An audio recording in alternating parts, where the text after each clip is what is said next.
Welcome to the Sales Influence Podcast, where we talk about finding the why in how people buy.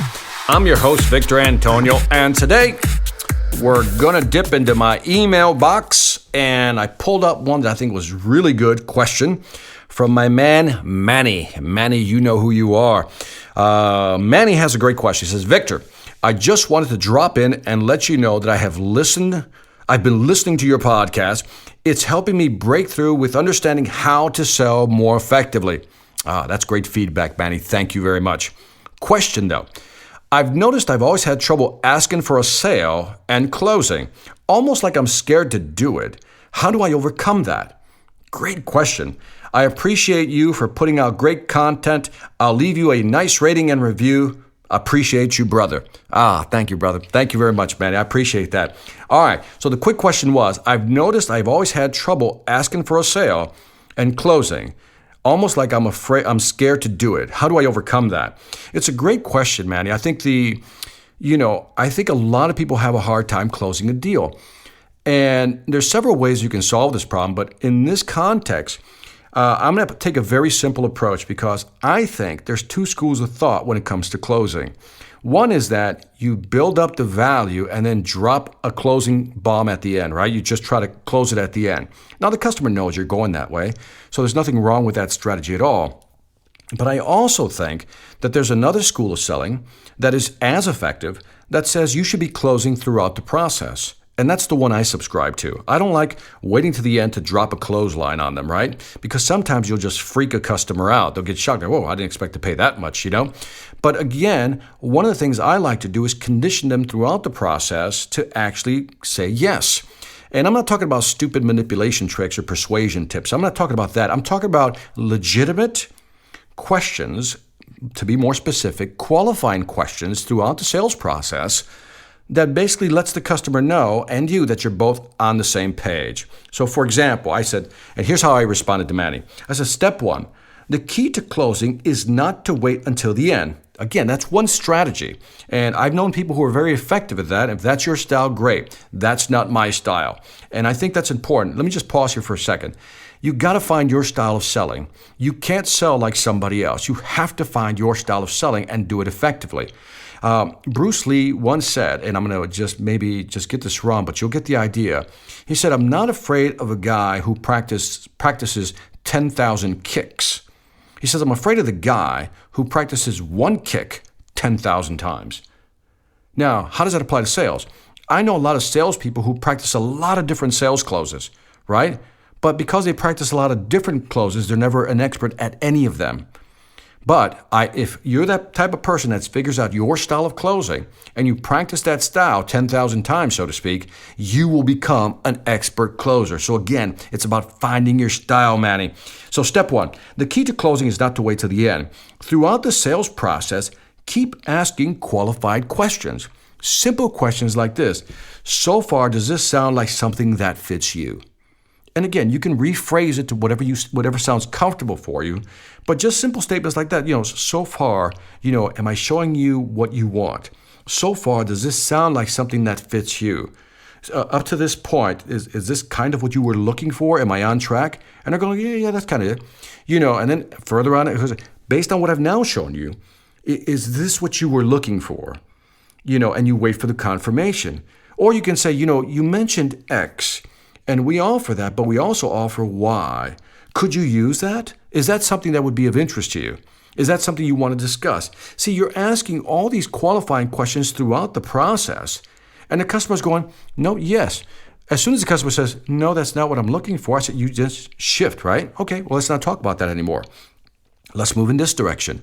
And all you're asking for is qualifying questions to qualify his way through the process. Now, too often as salespeople, we just want to present. We just want to get the content out there. Here's our product. Here's our service. Here's our features. Here's our benefits. Here's our advantages. Here's our gains. Here's why you should buy it. Close. And I am saying that as you're having a sales conversation, now, Manny, one of the things I'm going to suggest is go to my website, Seminars on Selling.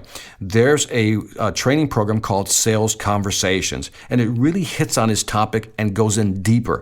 But a sales conversation is to be aware. Don't just present the show up and throw up. Don't just puke all over your customer with the product.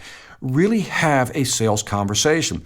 Present a couple of things, and it's almost like breathing every 5 minutes. And every 5 minutes, maybe you say to yourself, so far I've mentioned several things here. Which one of these interests you more? And he says, Victor, that one right there, I really like that one. Great. That's a qualifying, again, a road mark, right? Move in that direction. I know they're liking that, so I keep going that route. Okay, we talked about this product, and further down the presentation, well, so far, I've added a couple of things here. Are these things that you can use? Let them answer yes or no.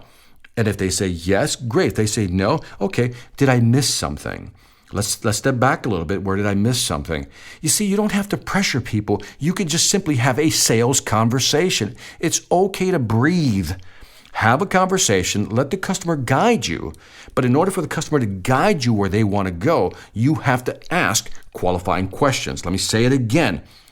In order for the customer to guide you to where they want to go, what they need, you have to ask qualifying questions. And it's okay to insert things they haven't thought about, right? Unstated needs, but always listen because maybe they're not ready to hear something. So always ask these questions to make sure you're on the right track. And then step number 2, towards the end, as you're moving towards the close. So if you can imagine that there's high resistance at the beginning of the sales presentation, but as you've been able to ask qualifying questions, you can feel the resistance or that pushback dropping a little bit. And somewhere towards the end, you find that moment to say something like this. Have you seen enough to make a decision? Have you seen enough to make a decision? Up to this point, have you seen enough to make a decision? Again, use your words. Figure out what phrase, what style works for you. Or say something like that. Is there anything stopping you at this point from making a decision? Or are you ready to make a decision? Have you seen enough? Whatever feels comfortable. Now, you're able to ask that question towards the end because let's say it's a 45-minute presentation. For the first 35 minutes, you are asking qualified questions. You know that you're on track with the customer. And when you get here, have you seen enough to make a decision? You know you're tracking with your customer. That's why it makes it easier to ask that question. But if you haven't been tracking with the customer, you've just been presenting features, benefits, advantage, gain. When you get to the end and you ask that question, it feels uncomfortable. Have you seen enough to make a decision? It feels uncomfortable, 1, because you haven't been asking a lot of questions. 2, you're not sure if they're really tracking with you or just going, yeah. You don't know. But if you're asking qualifying questions throughout the process, you can feel the resistance go down, but you can also feel the connection between you and the customer increasing because you're tracking with them. So maybe, Manny, the reason you're scared to ask the question at the end is because you simply don't know if they're tracking with you. You don't know if you're going down the right road. You don't know if you're being too pushy because you don't know if you've really answered all their questions. So by answering all their questions, tracking with you, you'll feel more comfortable using statements like this. Have you seen enough to make a decision? Is there anything stopping you from making a decision right now? And then just shut up and let them tell you. So again, come up with phrases that you're comfortable with. So bottom line, step number 1, always ask qualifying questions throughout the process. Step number 2, have your closing questions rehearsed in advance.